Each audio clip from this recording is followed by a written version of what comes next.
Alright guys, hello, welcome to Mudlarking with Old Father Thames. It is a windy old day down here today and I hope you can hear me. I'm glad you all tuned in for Pottery Pieces. It was a bit of a marathon of a feature about pottery. I will be doing another one of those soon. As some of you noticed, it's quite a lot of work goes into it, so hopefully sooner rather than later I will do another video about the pottery we find down on the foreshore.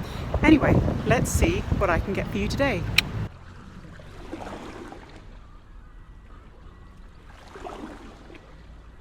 I paused to look at this shell fragment here as it's got quite a curious shape, very circular, and I was wondering, has it been worked by human hands, or is this shape just due to wear and tear of being tumbled around in the river? It's quite a rounded shape, so I don't know, jury's out on that one. And as you can see here, there are lots of clay pipe fragments in this area, indicating that this place was once a busy place of trade and riverside workers were around here all the time. It's an evocative reminder of how active river life once was.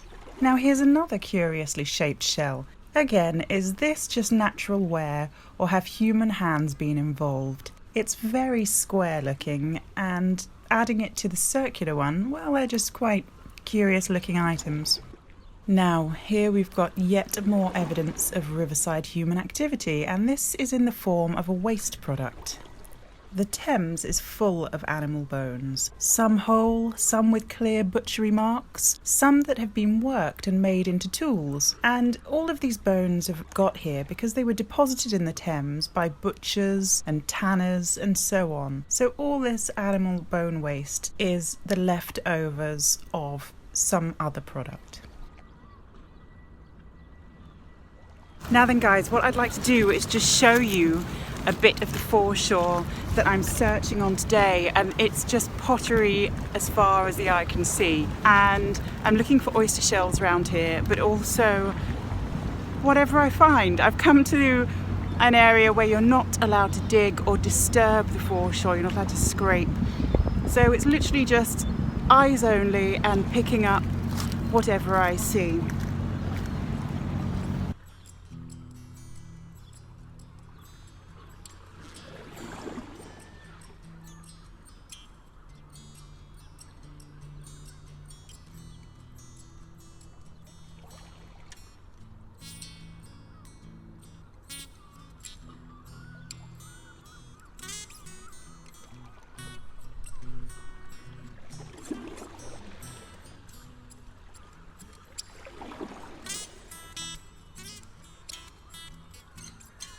Alright, here we go, tin glazed earthenware. And this piece is an interesting shape. It looks to me like the spout of a posset pot or something similar, but definitely spout shaped. You can tell this is tin glazed ware by the yellow coloured biscuity earthenware body and this opalescent white glaze here. And this is notoriously brittle, this glaze, and it's often cracked and has broken away, chipped away in large chunks. And yet more tin glaze over here now, and again this is all white. This piece here, it may have had a decoration on in its entirety, but let's say it's all white for now, and it denotes a simple everyday wear, probably a plate. And just look at that. I don't know about you, but seeing this cross-section sandwich of English tin glazed ware really gets me going. It's just so tactile and clean looking. And there we go, another piece, white again, with a sharp upslope angle there. Turned the other way up, it makes a little more sense, perhaps showing the top edge of a lidded vessel.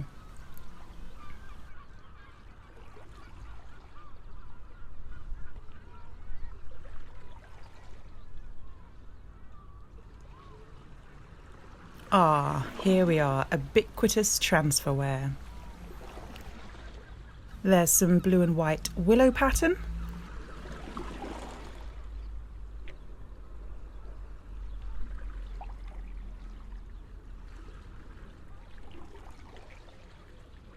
Now, can you spot anything?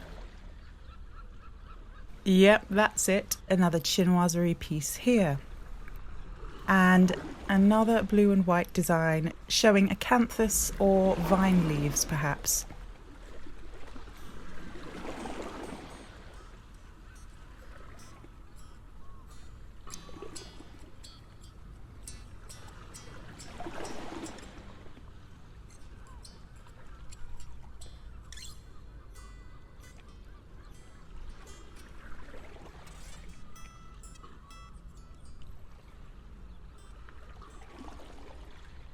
This large slab of salt-glazed stoneware looks to me like a stoneware kiln spacer, some kind of kiln furniture. More on that later.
Now look carefully at this piece of redware here.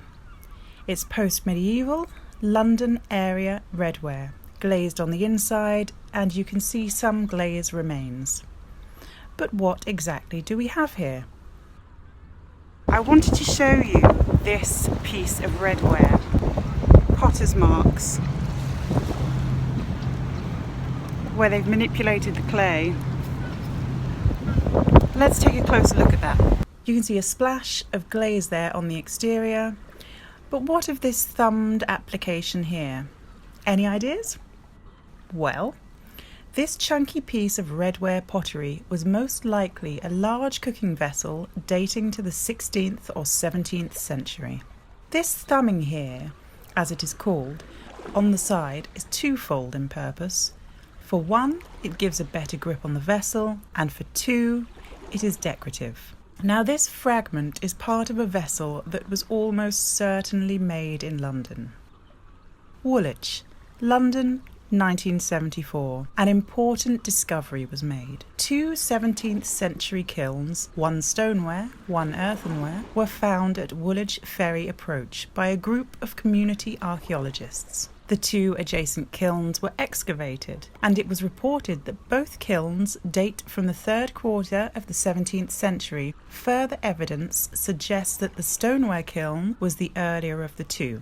The earthenware kiln had two stoke holes and produced domestic pottery such as cooking vessels, the likes of which our fragment here might have come from. The stoneware kiln had a single stoke hole and produced bellamine jugs and other stoneware vessels. This salt-glazed stoneware bottle, made around 1660, matches stoneware waster fragments excavated from the Woolwich Kiln in 1974. It is one of three known surviving products of the pottery. The Victoria and Albert Museum describe the kiln as an experimental kiln that was built by immigrants from the Rhineland. It is said that the stoneware kiln was built by a German potter who had come over to England in around 1625 and persuaded the existing proprietor, who was already making redwares, to let him build a kiln to make stoneware vessels. Woolwich clay was used and could make adequate bottles, acceptable enough to sell, but it was not a patch on the German and French clays typically used for making stoneware vessels, which were then being imported. As it turned out, the stoneware bottle industry running from the Woolwich Kiln was not so profitable, and another kiln, one producing redwares, was built. After its discovery in 1974, the kiln was carefully excavated and extracted from the ground at Woolwich. Upon advice from the British Museum, who deemed it important enough to be saved, it was to become a future feature in a new development. But in the meantime, the kiln was stored at Greenwich, in a council depot. After a number of temporary moves over the years, the kiln, in its giant 35-ton room-sized crate housing, finally relocated to a car park behind Greenwich Heritage Centre at Woolwich Arsenal. However, following changes in the archaeological world, whose policy regarding the display of treasured objects had changed, heritage discussions were had, and it was agreed that the kiln would be recorded, taken apart, and demolished. Despite the kiln still being in excellent condition when the crate was opened up, the hoped-for funding for the preservation and display of the kiln didn't materialise, and it was time for it to go. 43 years after the kiln was first excavated, a team from Oxford Archaeology re-excavated, recorded and sampled it. A 3D scan of the kiln was taken, and finally they dismantled it. Before it disappeared, local volunteers, some of who were at the original excavation of the kiln, came to say a final farewell. By the end of March 2017, the famed Woolwich Kiln was no longer. The images you've been seeing on the screen are the photo-scanned images taken by Oxford Archaeology, and they are fascinating, aren't they? More information about the Woolwich Kiln in the video description.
Okay, here's a chunk of stoneware bottle fragment, and this is a section of the base. You can see here on the interior by these marks that this vessel was made by being thrown on a wheel.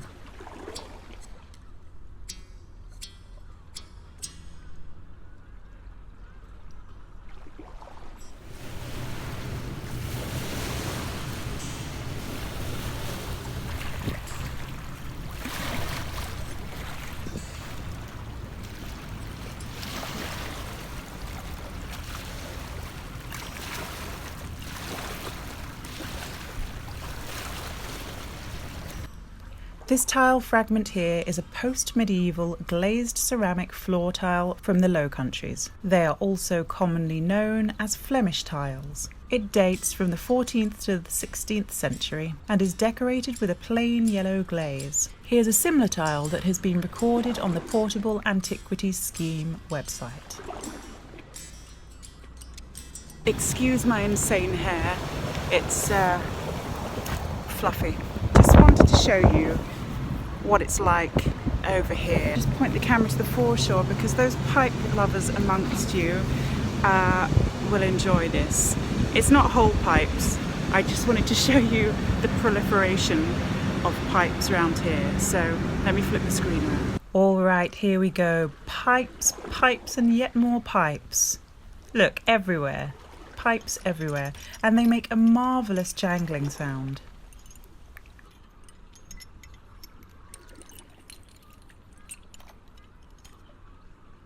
Here we've got bits of broken pipe bowl. All these fragments here, hard to date because they are such small fragments, but let's say they are 18th to 19th century in date, maybe a bit later. Ah, what do we have here? Get ready for an extraction. Let's see how long this one is. There are some clear initials, maker's marks on the pipe heel. Let's see. RP. Why don't we see if we can identify this pipe maker? Okay, so from the maker's marks and shape of the bowl spur and the sharp upward slant of the inner bowl, I can tell that this is most likely a late 18th to early 19th century pipe. The RP might stand for Robert Pattison, and he was a pipe maker of Gould Street, Bermondsey. Have another look at the foreshore. Can you see the patterns and lines created by stones, bones and other fragments? This strangely organised chaos is created by the tide. Items of a similar weight and size gather in different areas, the higher up, generally the lighter.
Now remember I said we'd come back to the topic of stoneware.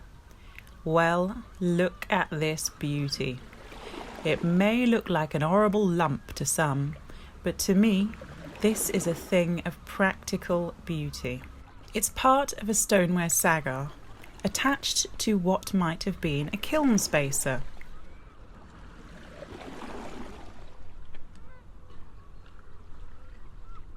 Check this out here. This is a typical sagar shape. This triangular space here is an aperture to allow the salt to reach the vessel during firing. And this is a common feature on sagars, which also helps with identification. Sagars protected vessels from the direct flame during the firing process. So what about this lumpy bit here? Well, this is a bit of furniture for the kiln. A theory held by Richard Hemery is that these chunks of stoneware were used between sagars for stacking purposes, and when the vessel being fired inside the sagar was taller than the sagar itself. Now, I think he's bang on the money with that. Sagars like this would have been used and reused to the point of destruction. And it's such an exciting find for me. It's a direct link to the kiln that made stoneware vessels hundreds of years ago.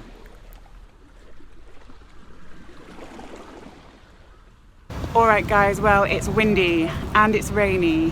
The heavens have just opened. That's okay, we're having a great time out here today. I am so pleased about finding that sagar, the kiln furniture that was used to put pots in for firing. Now, the reason I love it so much is that it's a real snapshot of history. When something was being made hundreds of years ago, that's what was left behind at the end of the firing process. And it's just here on the foreshore. So the last time when that was created, when that stoneware sagar with all the excess kiln waste on it, when that came to be, that's when pots were being made by potters hundreds of years ago, and now we have it. So not everyone's thing, but definitely my kind of thing.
Oh, what's this? A strange ancient marking?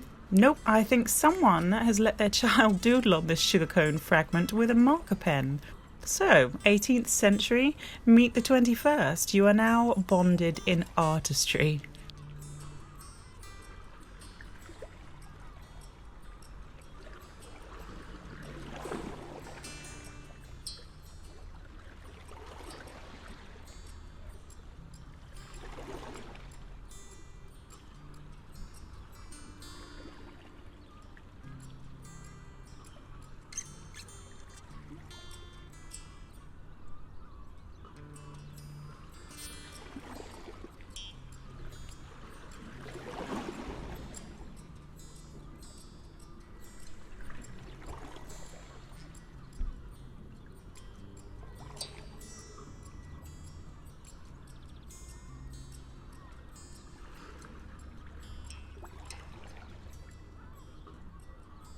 This foot here was once part of a borderware pipkin, dating from 1500 to 1700.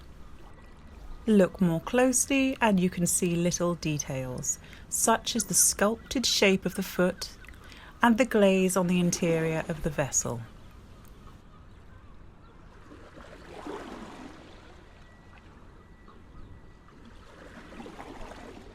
The naturally occurring iridescence you see here is, you guessed it, mother of pearl, and to give it its official name, nacre. Fun or boring fact, depending on your take, there's only one true native UK species of oyster, Ostrea edulis, the European flat oyster, which has a number of names according to region: mud oyster, edible oyster, and so on. Now, native oysters do not produce pearls, unlike the Pacific oyster, which was introduced to our shores in 1926. But they can and do contain mother of pearl, one of the layers inside the shell.